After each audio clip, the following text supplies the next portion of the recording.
Online शिक्षण वर्गामध्ये सर्व विद्यार्थी मित्रांचं स्वागत आहे. आज आपण इयत्ता दुसरी वर्गातील पान नंबर 25 वरील शून्याची बेरीज व वजाबाकी हा घटक पाहणार आहोत. अतिशय सोपा घटक आहे आणि त्याचे अध्ययन निष्पत्ती आहे पुढील प्रमाणे. आणि हा माझा छोटासा परिचय. चला सुरुवात करूया. नमस्कार विद्यार्थी मित्रांनो, आज आपण शून्याची बेरीज आणि वजाबाकी कशी करतात ते पाहूया. चला तर मग.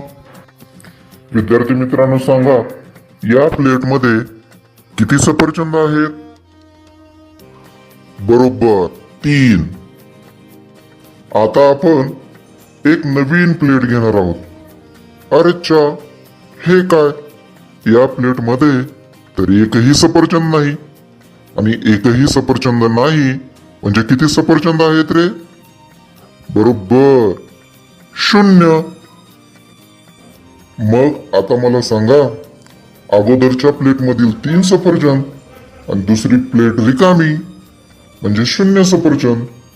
तर सगळे मिळून सफरचंद किती होतील रे? सांगा. बरोबर हो, 3च. शाबाश. याचा अर्थ समजला का विद्यार्थी मित्रांनो? कोणत्याही संख्येमध्ये 0 मिसळले की उत्तर तीच संख्या येते. म्हणजे कोणत्याही संख्येमध्ये आपण शून्याची बेरीज केली तर उत्तर तीच संख्या येत असते. समजले?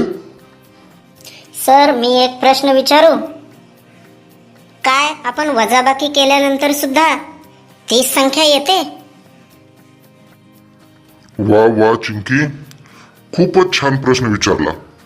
आजचा आपला विषयही तोच आहे ना, शून्याची बेरीज आणि वजाबाकी.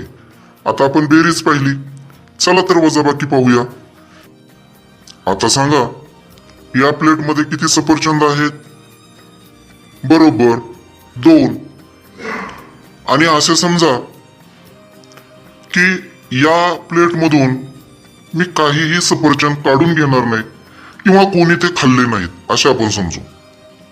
तर किती सफरचंद उरतील रे? बरोबर 2च उरतील. ही झाली वजाबाकी. विद्यार्थी मित्रांनो, आलं का तुमच्या लक्षात?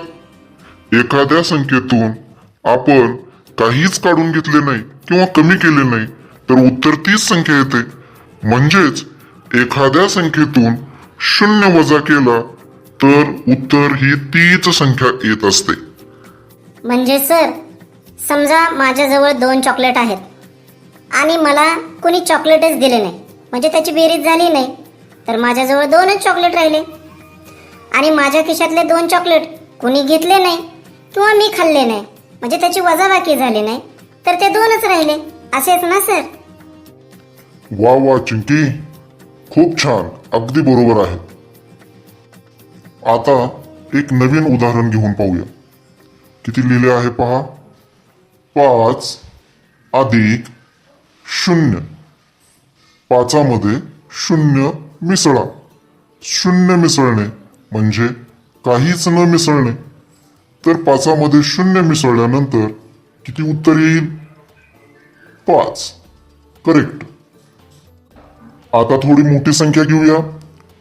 35 अधिक 0 म्हणजे 35 या संख्येमध्ये 0 मिसळायचे. 0 मिसळणे म्हणजे काहीच नाही मिसळणे. तर 35 अधिक 0 बरोबर 35. करेक्ट. मित्रांनो, आता एक वजाबाकीचे उदाहरण घेऊया. पहा, 7 वजा 0 म्हणजे समजा 7 वस्तू आहेत. वजा करणे म्हणजे कमी करणे. किती कमी करायचे आहेत? तर 0 म्हणजे 7मधून काहीच कमी नाही करायचे. तर उत्तर किती येईल? बरोबर 7. आता आणखी एक उदाहरण घेऊया. 4 वजा 0 म्हणजे 4मधून 0 घालवायचे. 0 घालवणे म्हणजे काहीच न घालवणे. तर 4मधून 0 गेले, उत्तर किती येईल? 4. करेक्ट. आता मी तुम्हाला काही उदाहरणं देणार आहेत. ती उदाहरणं तुम्ही सोडवायची आणि तुमच्या शिक्षकांना करून दाखवायची आहेत.